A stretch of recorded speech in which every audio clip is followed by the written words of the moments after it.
ಬೆಂಗಳೂರಿನಲ್ಲಿ ನಿಮ್ಮ ಮನೆ ಮುಂದೆ ಕಾರ್ ನಿಲ್ಲಿಸಿದ್ರು ಕೂಡ ಹಣ ಕಟ್ಟಬೇಕು. ಮನೆ ನನ್ನದು, ರಸ್ತೆ ಸರ್ಕಾರದ್ದು ಅನ್ನೋ ಕಾನ್ಸೆಪ್ಟ್ ಅನ್ನ ಗಮನಿಸಲೇಬೇಕು ನೀವು. ಕಟ್ಟಡದ ಮಾಲೀಕರಿಗೆ ವಾರಕ್ಕೆ 5,000 ರೂಪಾಯಿ ದಂಡ ವಿಧಿಸುವಂತಹ ಪ್ರಸ್ತಾವನೆ ಕೂಡ ಇದೆ. ನಮಸ್ತೆ ವೀಕ್ಷಕರೇ, ಸುಮನ್ ಟಿವಿ ಕನ್ನಡಗೆ ಸ್ವಾಗತ. ನಾನು ಶಮಿ ಶೆಟ್ಟಿ. ಇನ್ಮುಂದೆ ಬೆಂಗಳೂರಿನಲ್ಲಿ ನಿಮ್ಮ ಮನೆ ಮುಂದೆ ಕಾರ್ ನಿಲ್ಲಿಸಿದ್ರು ಕೂಡ ಹಣ ಕಟ್ಟಬೇಕು. ಹೌದು, ಬೈಕ್ಗೂ ಪಾರ್ಕಿಂಗ್ ಫೀಸು, ಕಾರ್ಗೂ ಫೀಸು, ಮನೆ ಮುಂದೆ ಪಾರ್ಕ್ ಮಾಡಿದ್ರು ವರ್ಷಕ್ಕೆ ಸಾವಿರಾರು ರೂಪಾಯಿಗಳನ್ನ ಕಟ್ಟಬೇಕು. ಹೌದು, ಬೆಂಗಳೂರಿನ ವಾಹನ ಮಾಲೀಕರೇ ಎಚ್ಚರ. ನಿಮಗೆ ಸಂಬಂಧಿಸಿದಂತೆ ಹೊಸ ಪಾರ್ಕಿಂಗ್ ನಿಯಮಗಳ ಕರಡು ಸಿದ್ಧವಾಗಿದೆ. ಆದ್ರೆ ಒಂದು ವಿಷಯ ಮೊದಲು ಸ್ಪಷ್ಟವಾಗಿರಲಿ, ಇದು ಇನ್ನೂ ಜಾರಿಗೆ ಬಂದಿರುವ ಅಂತಿಮ ನಿಯಮ ಅಲ್ಲ. ಇದು ಗ್ರೇಟರ್ ಬೆಂಗಳೂರು ಅಥಾರಿಟಿ GBA ಸಿದ್ಧಪಡಿಸಿರುವ ಪಾರ್ಕಿಂಗ್ ರೂಲ್ಸ್ 2026ರ ಡ್ರಾಫ್ಟ್. ಈ ಕರಡು ಜಾರಿಗೆ ಬಂದ್ರೆ ಬೆಂಗಳೂರಿನ ರಸ್ತೆ ಕಂಪ್ಲೀಟ್ ಆಗಿ ಪಾರ್ಕಿಂಗ್ ವ್ಯವಸ್ಥೆಯಲ್ಲಿ ದೊಡ್ಡ ಬದಲಾವಣೆಯನ್ನ ಕಾಣುತ್ತೆ. ಹಾಗಾದ್ರೆ ಯಾರಿಗೆ ಎಷ್ಟು ಶುಲ್ಕ ಬೀಳುತ್ತೆ? ಮನೆ ಮುಂದೆ ಕಾರ್ ನಿಲ್ಸಿದ್ರು ಕೂಡ ಎಷ್ಟು ಹಣ ಕೊಡಬೇಕು? ಬೈಕ್ಗೆ ಎಷ್ಟು, ಕಾರ್ಗೆ ಎಷ್ಟು, ಎಲ್ಲಿ ಪಾರ್ಕ್ ಮಾಡಿದ್ರೆ ದಂಡ ಬೀಳುತ್ತೆ, ಮತ್ತು ಈ ನಿಯಮ ಯಾಕೆ ತರಲಾಗ್ತಾ ಇದೆ, ಸಂಪೂರ್ಣ ಮಾಹಿತಿ ಕೊಡ್ತಾ ಹೋಗ್ತೀನಿ ನೋಡಿ. ಮೊದಲಿಗೆ ಈ ನಿಯಮ ಈಗಾಗಲೇ ಜಾರಿಯಾಗಿದ್ಯಾ? ಇಲ್ಲ.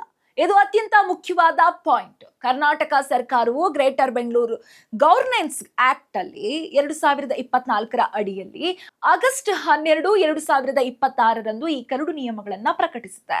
ಸಾರ್ವಜನಿಕರಿಂದ ಆಕ್ಷೇಪಣೆ ಮತ್ತು ಸಲಹೆಗಳನ್ನ ಪಡೆಯಲು 30 ದಿನಗಳ ಕಾಲಾವಕಾಶ ನೀಡಲಾಗಿದೆ. ಅಂದ್ರೆ ಈಗಾಗಲೇ ನಿಮ್ಮ ಮನೆ ಮುಂದೆ ವಾಹನ ನಿಲ್ಲಿಸಿದ್ದಕ್ಕೆ ಹೊಸ ಶುಲ್ಕ ವಸೂಲಿ ಶುರುವಾಗುವುದಿಲ್ಲ. ಮೊದಲು ಕರಡು ಕುರಿತು ಸಲಹೆ ಆಕ್ಷೇಪಣೆಗಳನ್ನ ಪರಿಗಣಿಸಿ ನಂತರ ಅಂತಿಮ ನಿಯಮ ಜಾರಿಗೆ ಬರುವ ಪ್ರಕ್ರಿಯೆ ಇದೆ. ಹಾಗಾದ್ರೆ ಈ ಹೊಸ ಪಾರ್ಕಿಂಗ್ ರೂಲ್ಸ್ ನಲ್ಲಿ ಏನಿದೆ? ಕರಡು ನಿಯಮದ ಪ್ರಕಾರ ಬೆಂಗಳೂರಿನಲ್ಲಿ ಉಚಿತ ರಸ್ತೆ ಬದಿ ಪಾರ್ಕಿಂಗ್ಗೆ ಕಡಿವಾಣ ಹಾಕುವ ಉದ್ದೇಶವಿದೆ. ಸೈಕಲ್ ಮತ್ತು ಕೆಲವು ಆಟೋ ಸ್ಟ್ಯಾಂಡ್ ವ್ಯವಸ್ಥೆಗಳನ್ನ ಹೊರತುಪಡಿಸಿ ಸಾರ್ವಜನಿಕ ಪಾರ್ಕಿಂಗ್ಗೆ ಶುಲ್ಕವನ್ನ ವಿಧಿಸುವಂತಹ ವ್ಯವಸ್ಥೆಯನ್ನ ಪ್ರಸ್ತಾಪಿಸಲಾಗಿದೆ. ರಸ್ತೆಗಳನ್ನ ಅವುಗಳ ವಾಣಿಜ್ಯ ಸಾಂದ್ರತೆ ಆಧರಿಸಿ A, B ಮತ್ತು C ವರ್ಗಗಳಾಗಿ ವಿಂಗಡಿಸುವಂತಹ ಪ್ರಸ್ತಾಪನೆಯೂ ಕೂಡ ಇದೆ. ಇನ್ನು ಮೊದಲಿಗೆ A ಕೆಟಗರಿಯನ್ನ ನೋಡುವುದಾದ್ರೆ, A ಕೆಟಗರಿ ಅಂದ್ರೆ ಪ್ರಮುಖ ಮತ್ತು ಹೆಚ್ಚು ವಾಹನ ಸಂಚಾರ ಇರುವಂತಹ ರಸ್ತೆಗಳು, ಮೈನ್ ರೋಡ್ ಅಂತ ಥಿಂಕ್ ಮಾಡ್ಬೋದು. ಇನ್ನು ಇಲ್ಲಿ ರಸ್ತೆ ಬದಿ ಪಾರ್ಕಿಂಗ್ ಮಾಡಿದ್ರೆ ಬೈಕ್ ಗಂಟೆಗೆ 40 ರೂಪಾಯಿಗಳನ್ನ ಪೇ ಮಾಡಬೇಕು, ಕಾರು ಗಂಟೆಗೆ 80 ರೂಪಾಯಿಗಳನ್ನ ಪೇ ಮಾಡಬೇಕು. ಪ್ರತ್ಯೇಕ ಪಾರ್ಕಿಂಗ್ ಸೌಲಭ್ಯದಲ್ಲಿ ಬೈಕ್ ತಿಂಗಳಿಗೆ 2,000 ರೂಪಾಯಿ, ಕಾರು ತಿಂಗಳಿಗೆ 4,000 ರೂಪಾಯಿ ಎಂದು ಡ್ರಾಫ್ಟ್ ನಲ್ಲಿ ಪ್ರಸ್ತಾಪಿಸಲಾಗಿದೆ. ಇದು ನಿಮ್ಮ ಮನೆ ಮುಂದೆ ನಿಲ್ಸಿದ್ರು ಕೂಡ ಈ ಫೀಸ್ ಅನ್ನ ಕಟ್ಟಲೇಬೇಕು. ಇನ್ನು B ಕೆಟಗರಿಯಲ್ಲಿ ಬೈಕ್ ಗಂಟೆಗೆ 30 ರೂಪಾಯಿ, ಕಾರು ಗಂಟೆಗೆ 60 ರೂಪಾಯಿ. ಪ್ರತ್ಯೇಕ ಪಾರ್ಕಿಂಗ್ ನಲ್ಲಿ ಬೈಕ್ ತಿಂಗಳಿಗೆ 1,500 ರೂಪಾಯಿ ಆದ್ರೆ ಕಾರು ತಿಂಗಳಿಗೆ 3,000 ಎಂದು ಪ್ರಸ್ತಾಪಿಸಲಾಗಿದೆ. ಇನ್ನು C ಕೆಟಗರಿ ರಸ್ತೆಯಲ್ಲಿ ಅಂದ್ರೆ ಸ್ಥಳೀಯ ವಸತಿ ಪ್ರದೇಶಗಳ ರಸ್ತೆಗಳು, ಒಂದು ಏರಿಯಾ ಇರುತ್ತೆ, ಆ ಏರಿಯಾದ ಒಳಗಿರುವಂತಹ ಪುಟ್ಟ ಪುಟ್ಟ ರಸ್ತೆಗಳಲ್ಲಿ ಅದಕ್ಕೂ ಕೂಡ ಫೀಸ್ ಇದೆ. ಆ ರಸ್ತೆಗಳಲ್ಲಿ ನೀವು ವಾಸಿಸ್ತಾ ಇದ್ರೆ ಇಲ್ಲಿ ರಸ್ತೆ ಬದಿ ಪಾರ್ಕಿಂಗ್ಗೆ ಬೈಕ್ ಗಂಟೆಗೆ 20 ರೂಪಾಯಿ, ಕಾರು ಗಂಟೆಗೆ 40 ರೂಪಾಯಿ. ಪ್ರತ್ಯೇಕ ಪಾರ್ಕಿಂಗ್ ನಲ್ಲಿ ಬೈಕ್ ತಿಂಗಳಿಗೆ 1,000 ರೂಪಾಯಿ, ಕಾರು ತಿಂಗಳಿಗೆ 2,000 ರೂಪಾಯಿ ಎಂದು ಡ್ರಾಫ್ಟ್ ನಲ್ಲಿ ಇದೆ. ನಿಮ್ಗೀಗ ಪ್ರಶ್ನೆ ಮೂಡ್ತಾ ಇರ್ಬೋದು, ಏನಪ್ಪಾ ಇದು, ಪ್ರಮುಖ ರಸ್ತೆಗಳಲ್ಲಿ 2 ಗಂಟೆಗಿಂತ ಹೆಚ್ಚು ವಾಹನ ನಿಲ್ಲಿಸಿದ್ರೆ ಹಾಗಾದ್ರೆ ಪಾರ್ಕಿಂಗ್ ಶುಲ್ಕ ಎಷ್ಟು ಹೆಚ್ಚಾಗುವಂತಹ ಪ್ರಸ್ತಾವನೆ ಇದೆ. ಅಷ್ಟೇ ಅಲ್ಲ, ಪೀಕ್ ಅವರ್ಸ್ ನಲ್ಲಿ ದರವನ್ನ 1 to 5 ಪಟ್ಟು ಹೆಚ್ಚಿಸುವಂತಹ ಅವಕಾಶವೂ ಕೂಡ ಡ್ರಾಫ್ಟ್ ನಲ್ಲಿ ಸೇರಿಸಿದ್ದಾರೆ. ಅಂದ್ರೆ ಒಮ್ಮೆ ಗಾಡಿ ನಿಲ್ಲಿಸಿ ಇಡೀ ದಿನ ಹಾಗೆ ಬಿಡೋಣ ಎಂಬ ಪಾರ್ಕಿಂಗ್ ಕಲ್ಚರ್ಗೆ ಕಡಿವಾಣ ಹಾಕೋದು ಇದ್ರ ಉದ್ದೇಶನಾ? ಈ ಹೊಸ ಡ್ರಾಫ್ಟ್ ನ ಅತ್ಯಂತ ಚರ್ಚಿತ ಭಾಗ ಏನಪ್ಪಾ ಅಂದ್ರೆ, ನಿಮ್ಮ ಮನೆಯೊಳಗೆ ಕಾಂಪೌಂಡ್ ಅಥವಾ ಗ್ಯಾರೇಜ್ ಇದ್ರೆ ವಾಹನವನ್ನ ಮನೆಯೊಳಗೆ ಪಾರ್ಕ್ ಮಾಡಬೇಕು ಎಂಬ ನಿಯಮಕ್ಕೆ ಡ್ರಾಫ್ಟ್ ಒತ್ತು ನೀಡುತ್ತದೆ. ಆದ್ರೆ ಮನೆಯೊಳಗೆ ಪಾರ್ಕಿಂಗ್ ಸ್ಪೇಸ್ ಇಲ್ಲದಿದ್ರೆ ಮನೆ ಮುಂದೆ ಸಾರ್ವಜನಿಕ ರಸ್ತೆಯಲ್ಲಿ ವಾಹನ ನಿಲ್ಲಿಸಲು ರೆಸಿಡೆನ್ಷಿಯಲ್ ಪಾರ್ಕಿಂಗ್ ಪರ್ಮಿಟ್ ಪಡೆಯಬೇಕಾಗುತ್ತೆ ಎಂಬ ಪ್ರಸ್ತಾವನೆ ಕೂಡ ಇದೆ. ಇಲ್ಲಿ ವಾಹನದ ಪ್ರಕಾರ ಶುಲ್ಕಗಳು ಬದಲಾಗ್ತಾ ಹೋಗುತ್ತೆ. ಸಣ್ಣ ಕಾರು ವರ್ಷಕ್ಕೆ 15,000, ಏನು ಇನ್ನೊಂದು ಸ್ವಲ್ಪ ಮೀಡಿಯಂ ಕಾರ್ಗಳು ಆದ್ರೆ ವರ್ಷಕ್ಕೆ 20,000, SUV ಅಂತಹ ಕಾರ್ಗಳಾದ್ರೆ 25,000. ಇದರ ಜೊತೆಗೆ ಅಡ್ಮಿನಿಸ್ಟ್ರೇಟಿವ್ ಫೀಸ್ ಕೂಡ ಇರುತ್ತೆ. ಜೊತೆಗೆ ನೀವು ನಿಮ್ಮ ಮನೆ ಮುಂದೆ ಕಾರ್ ನಿಲ್ಲಿಸ್ತಾ ಇದ್ರೆ ಹಾಗಾದ್ರೆ ಮುಂದೆ ಮನೆ ನನ್ನದು, ರಸ್ತೆ ಸರ್ಕಾರದ್ದು ಅನ್ನೋ ಕಾನ್ಸೆಪ್ಟ್ ಅನ್ನ ಗಮನಿಸಲೇಬೇಕು ನೀವು. ಯಾಕೆ ಅಂದ್ರೆ ಸಾರ್ವಜನಿಕ ರಸ್ತೆ ಮೇಲೆ ಪಾರ್ಕಿಂಗ್ ಸ್ಪೇಸ್ ಅನ್ನ ಶಾಶ್ವತವಾಗಿ ಖಾಸಗಿ ಜಾಗದಂತೆ ಬಳಸಲಿಕ್ಕೆ ಸಾಧ್ಯವೇ ಇಲ್ಲ ಎಂಬುದು ಈ ನೀತಿಯ ಮೂಲ ಉದ್ದೇಶಗಳಲ್ಲಿ ಒಂದು. ಆದ್ರೆ ಎಲ್ಲಾ ಮನೆಗಳಿಗೂ ಪರ್ಮಿಟ್ ಸಿಗುತ್ತಾ? ಖಂಡಿತ ಇಲ್ಲ. ಮನೆ ಮುಂದೆ ರಸ್ತೆ ಸಾಕಷ್ಟು ಅಗಲವಾಗಿದ್ರೆ ವಾಹನ ಪಾರ್ಕ್ ಮಾಡಿದ ನಂತರವೂ ಕೂಡ 4ರಿಂದ 6 ಮೀಟರ್ ರಸ್ತೆ ಸಂಚಾರಕ್ಕೆ ಖಾಲಿ ಜಾಗ ಉಳಿದಿದ್ರೆ, ಇದರ ಜೊತೆಗೆ ಎರಡೂ ಬದಿಯಲ್ಲೂ ಕೂಡ 1.8 ಮೀಟರ್ ಫುಟ್ಪಾತ್ ಇರಬೇಕೆಂಬ ಷರತ್ತು ಕೂಡ ಡ್ರಾಫ್ಟ್ ನಲ್ಲಿ ಇದೆ.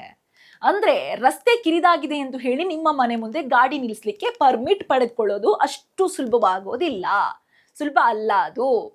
ಹಾಗಾದ್ರೆ ಎಲ್ಲೆಲ್ಲಿ ಪಾರ್ಕಿಂಗ್ ಸಂಪೂರ್ಣವಾಗಿ ನಿಲ್ಲಿಸಲಾಗುತ್ತೆ? ಇದೀಗ ಅತ್ಯಂತ ಮುಖ್ಯವಾದ ನೋ ಪಾರ್ಕಿಂಗ್ ಝೋನ್ಸ್, ಮೆಟ್ರೋ ಮತ್ತು ಸಬ್ ಅರ್ಬನ್ ರೈಲ್ವೆ ಸ್ಟೇಷನ್ಗಳ 150 ಮೀಟರ್ ವ್ಯಾಪ್ತಿಯಲ್ಲಿ ನಾನ್ ರೆಸಿಡೆನ್ಷಿಯಲ್ ಪಾರ್ಕಿಂಗ್ ನಿಷೇಧಿಸಿರುವಂತಹ ಪ್ರಸ್ತಾವನೆ ಇದೆ. ಮುಂದೆ ಇದನ್ನ 500 ಮೀಟರ್ ವರೆಗೂ ಕೂಡ ವಿಸ್ತರಿಸುವಂತಹ ಚಿಂತನೆಯೂ ಕೂಡ ಡ್ರಾಫ್ಟ್ ನಲ್ಲಿ ಸೇರಿಸಲಾಗಿದೆ. ಅದೇ ರೀತಿ ಜಂಕ್ಷನ್ ಮತ್ತೆ ಸಿಗ್ನಲ್ ಇರುವಂತಹ ಎಲ್ಲಾ ಪ್ರಮುಖ ರಸ್ತೆಗಳ 100 ಮೀಟರ್ ವ್ಯಾಪ್ತಿಯಲ್ಲಿ ಪಾರ್ಕಿಂಗ್ ಬ್ಯಾನ್ ಮತ್ತು ಬಸ್ ಸ್ಟಾಪ್ನ 25 ಮೀಟರ್ ವ್ಯಾಪ್ತಿಯಲ್ಲಿ ಪಾರ್ಕಿಂಗ್ಗೆ ನಿರ್ಬಂಧವನ್ನ ಪ್ರಸ್ತಾಪಿಸಲಾಗಿದೆ. ಇನ್ನು ಫುಟ್ಪಾತ್ ಮೇಲೆ ವಾಹನ ನಿಲ್ಲಿಸಿದ್ರೆ ಇದಕ್ಕೆ ಕೂಡ ಕಡಿವಾಣ ಹಾಕಲಾಗತ್ತೆ. ಫುಟ್ಪಾತ್ ಅಥವಾ ಪೆಡೆಸ್ಟ್ರಿಯನ್ ಪಾತ್ವೇ ಮೇಲೆ ವಾಹನ ನಿಲ್ಲಿಸುವುದನ್ನ ಕೂಡ ನಿಷೇಧಿಸುವಂತಹ ಪ್ರಸ್ತಾವನೆಯನ್ನ ಇಟ್ಟಿದ್ದಾರೆ. ಅಕ್ರಮವಾಗಿ ನೀವು ರಸ್ತೆ ಮೇಲೆ ಪಾರ್ಕ್ ಮಾಡಿದ್ರೆ ಕಾರಿಗೆ 500 ರೂಪಾಯಿ ದಂಡ ಆದ್ರೆ ಬೈಕ್ಗೆ 300 ರೂಪಾಯಿ ದಂಡ ಹಾಕಲಾಗತ್ತೆ. ಫುಟ್ಪಾತ್ ಮೇಲೆ ಪಾರ್ಕ್ ಮಾಡಿದ್ರೆ ಕಾರು 1,000 ರೂಪಾಯಿ ದಂಡ ಆದ್ರೆ ಬೈಕ್ಗೆ 600 ರೂಪಾಯಿ ದಂಡ ಎಂಬ ಪ್ರಸ್ತಾವನೆ ಕೂಡ ಸೇರಿಸಲಾಗಿದೆ. ಈ ಡ್ರಾಫ್ಟ್ ಕೇವಲ ವಾಹನ ಮಾಲೀಕರಿಗಷ್ಟೇ ಅಲ್ಲ, ಅಂಗಡಿ, ಕಚೇರಿ, ಕಮರ್ಷಿಯಲ್ ಕಾಂಪ್ಲೆಕ್ಸ್ ಗಳಿಗೂ ಕೂಡ ನಿಯಮ ತರಲು ಉದ್ದೇಶಿಸಲಾಗಿದೆ.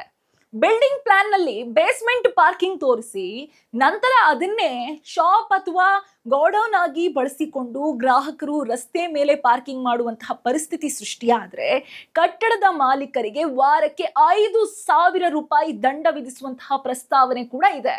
1 ತಿಂಗಳೊಳಗೆ ಪರಿಸ್ಥಿತಿ ಸರಿಪಡಿಸದೇ ಇದ್ರೆ ಆಕ್ಯುಪೆನ್ಸಿ ಸರ್ಟಿಫಿಕೇಟ್ ಮತ್ತು ಟ್ರೇಡ್ ಲೈಸೆನ್ಸ್ ರದ್ದುಗೊಳಿಸುವಂತಹ ಕ್ರಮವೂ ಕೂಡ ಡ್ರಾಫ್ಟ್ ನಲ್ಲಿ ಉಲ್ಲೇಖಿಸಲಾಗಿದೆ. ಹೌದು, ಡ್ರಾಫ್ಟ್ ನಲ್ಲಿ ಎನ್ಫೋರ್ಸ್ಮೆಂಟ್ ಹೆಚ್ಚಿನ ಅಧಿಕಾರ ನೀಡುವಂತಹ ಪ್ರಸ್ತಾವನೆ ಇದೆ. ನೋ ಪಾರ್ಕಿಂಗ್ ಪ್ರದೇಶದಲ್ಲಿ ವಾಹನ ನಿಲ್ಲಿಸಿದ್ರೆ ಪಾರ್ಕಿಂಗ್ ಆಪರೇಟರ್ಸ್ ವಾಹನವನ್ನ ಕ್ಲ್ಯಾಂಪ್ ಅಥವಾ ಟೋ ಮಾಡುವ ವ್ಯವಸ್ಥೆ ಕೂಡ ಇರಬಹುದು. ಆದ್ರೆ ಟೋವಿಂಗ್ ಮಾಡುವ ಮುನ್ನ ವಿಡಿಯೋ ರೆಕಾರ್ಡಿಂಗ್ ಮಾಡುವುದು ಕಡ್ಡಾಯ ಎಂಬ ನಿಯಮವನ್ನು ಕೂಡ ಡ್ರಾಫ್ಟ್ ನಲ್ಲಿ ನಿಲ್ಲಿಸಲಾಗಿದೆ. ಇನ್ನು ಇಷ್ಟೆಲ್ಲ ಶುಲ್ಕ ಮತ್ತು ದಂಡಗಳ ನಡುವೆ ಖಾಲಿ ನಿವೇಶನ ಮಾಲೀಕರಿಗೆ ಸರ್ಕಾರ ಒಂದು ಇನ್ಸೆಂಟಿವ್ ಕೂಡ ನೀಡಲು ಮುಂದಾಗಿದೆ. ನಿಮ್ಮ ಖಾಲಿ ಜಾಗವನ್ನ ಪಾರ್ಕಿಂಗ್ ಆಗಿ ಬಳಸಿದ್ರೆ ಪ್ರಾಪರ್ಟಿ ಟ್ಯಾಕ್ಸ್ ನಲ್ಲಿ ವಿನಾಯಿತಿ ಪಡೆಯುವ ಅವಕಾಶ ಡ್ರಾಫ್ಟ್ ನಲ್ಲಿ ಇದೆ. 30ರಿಂದ 200 ಕಾರ್ಗಳ ಸಾಮರ್ಥ್ಯದ ಮಲ್ಟಿ ಲೆವೆಲ್ ಅಥವಾ ಮೆಕ್ಯಾನಿಸ್ಡ್ ಪಾರ್ಕಿಂಗ್ ಇದ್ರೆ 100% ಪ್ರಾಪರ್ಟಿ ಟ್ಯಾಕ್ಸ್ ಮತ್ತು ಸರ್ವಿಸ್ ಚಾರ್ಜ್ ಎಂಪೋಷನ್ ನ ಪ್ರಸ್ತಾಪಿಸಲಾಗಿದೆ. ಇನ್ನು ಮುಖ್ಯವಾಗಿ ಕನಿಷ್ಠ 15 ಕಾರ್ಗಳ ಸರ್ಫೇಸ್ ಪಾರ್ಕಿಂಗ್ ಇದ್ರೆ 50% ಪ್ರಾಪರ್ಟಿ ಟ್ಯಾಕ್ಸ್ ಸಿಗುವ ಪ್ರಸ್ತಾವನೆ ಕೂಡ ಇದೆ. ಅಂದ್ರೆ ಖಾಲಿ ಸೈಟ್ ಇದೆ, ಪಾರ್ಕಿಂಗ್ ಆಗಿ ಬಳಸಿದ್ರೆ ಆದಾಯವೂ ಕೂಡ ಬರುವಂತಹ ಅವಕಾಶ ಇದೆ, ಟ್ಯಾಕ್ಸ್ ಬೆನಿಫಿಟ್ ಕೂಡ ಸಿಗಬಹುದು. ಇನ್ನು ಸರ್ಕಾರ ಯಾಕೆ ಈ ನಿಯಮ ತರಲು ಮುಂದಾಗಿದ್ದಾರೆ?